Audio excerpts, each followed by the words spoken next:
As we wrap up this host project, I'm sort of casting a critical eye over all of the choices that I've made, or the products that I've used, and the decisions that I've had to make. And one of the decisions that I made early on is to use Resene paints, which I have done for a number of years. You know, this is a pretty straightforward room. This is a room like you'll find in every single new build, certainly most renovations as well. And what we're seeing here is the stage before the painting begins. And people will often ask me questions about what's the right process, what do I use, where and how. Well, let's run through what you need to use and where you need to use it. So first thing is, I've got brand new jib plasterboard. It's been stopped, it's been sanded. The first coat is going to be Broadwall. So that's a water-based sealer that's applied on, and then the guys will sand that back before we start with our top coats, whatever they happen to be. So number one on the jib board is Broadwall sealer.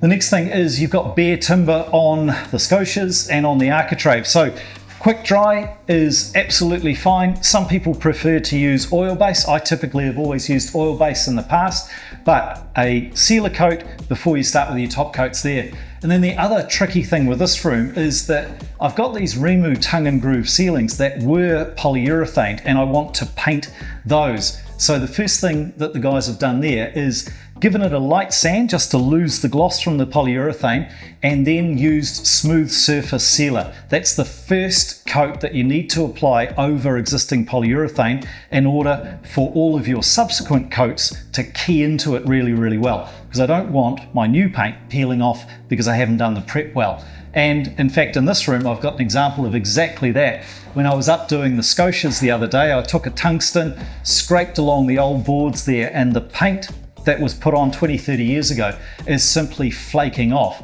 So to prepare this old existing ceiling, we've got to scrape back the paint from 20-30 years ago. Then we'll use a pigmented sealer on there to lock it all together, and then that will be ready for my top coats as well. So here we go. Broadwall, quick dry, smooth surface sealer, some pigmented sealer. Specific paints for specific jobs. That's really, really important. Let me tell you about the colours that we've chosen for the house. So starting at the front door, it's Resene Nero. Right through the interior of the house is half merino.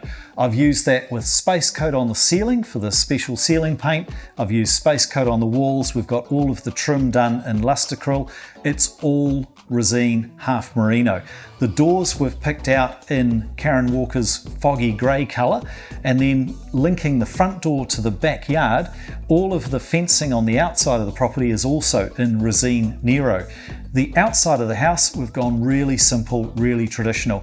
It is simply a white house in black white, and then on the veranda and on the stairs, I've used Resene Gunsmoke. As we get to the end of it, I want to do a couple of things. One is I'm really grateful for the way that it's turned out.